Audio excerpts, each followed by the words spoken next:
এবার আয়ুষের কাছে ধরা পড়ে গিয়ে গোলু মস্তান দেবলীনার নাম বলে দিল। কুসুম ধারাবাহিকের প্রতিদিনের আপডেটগুলো পেতে হলে আমাদের পেজটি ফলো দিয়ে আমাদের সাথেই থাকুন। ভিডিওটি ভালো লাগলে অবশ্যই একটা লাইক দিয়ে ভিডিওটি শেয়ার করে দিন। নতুন পর্বের আপডেটে আমরা দেখতে পাই যে কুসুম যখন তার পান্তাকে ফিরে পায় তখন কুসুম পান্তাকে কোলে নিয়ে তোলে।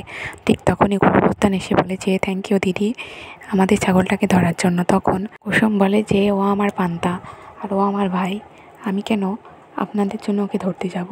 ওকে আমি পাচ্ছিলাম না, আর এখন আমি ওকে পেয়ে গেছি। ঠিক তখনই গুন্ডাগুলো বলে যে এত বড় সাহস, এই বলে গুন্ডাগুলো কুসুমের দিকে এগিয়ে আসতে যায়। ঠিক তখনই কুসুম ভয় পেয়ে যায় এবং সেখানে আয়ুষ্মান এবং ঈশান চলে আসে।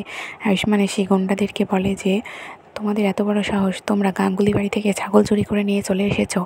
তখন গোলু মস্তান বলে যে আমাদেরকে অনেকগুলো টাকা দেওয়া হয়েছিল ছাগলটাকে মেরে ফেলার জন্য, তাই আমরা ছাগলটা নিয়ে এসেছি, আমরা তো টাকার লোভ সামলাতে পারিনি। তখন আয়ুষ্মান বলে যে তোমাদের এত বড় সাহস, এই বলে গুন্ডাগুলো বলে যে তোমাকে আমরা শিক্ষা দিয়ে দেবো। এই বলে গুন্ডাগুলো আয়ুষ্মানের দিকে এগিয়ে আসে। ঠিক তখনই আয়ুষ্মান গুন্ডাগুলোকে একের পর এক মারতে থাকে।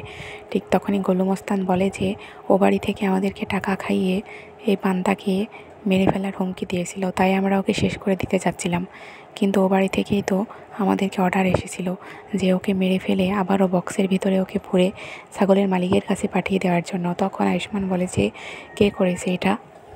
তখন গোলু মস্তান মীনাক্ষী ও দীপলিনার নামটা বলে দেয়। তখন এই কথা শুনে আয়ুষ্মান অবাক হয়ে যায়। তখন কুসুম বলে যে হ্যাঁ ছোটো সাহেব, আমি আপনাকে বলেছিলাম যে দেবলীনা ম্যাডাম আর মীনাক্ষী ম্যাডাম এটা করেছি। দেবলীনা ম্যাডাম পান্তাকে তো সহ্যই করতে পারে না, কারণ সেদিন পান্তার জন্যই দেবলীনা ম্যাডাম পড়ে গিয়েছিল, তাই দেবলীনা ম্যাডাম এরকম একটা কাজ করতো সেটা আমার আগে থেকে সন্দেহ হয়েছিল, কিন্তু আমি সেটা কাউকে বলতে পারিনি। তো বন্ধুরা, এর পরবর্তীতে কী ঘটছিল সে জানতে হলে পেজটি ফলো দিয়ে আমাদের সাথে থাকবেন। ভিডিওটি ভালো লাগলে অবশ্যই একটি লাইক দিয়ে ভিডিওটি শেয়ার করে দিবেন। ভিডিওটি দেখার জন্য আপনাদের সকলকে ধন্যবাদ।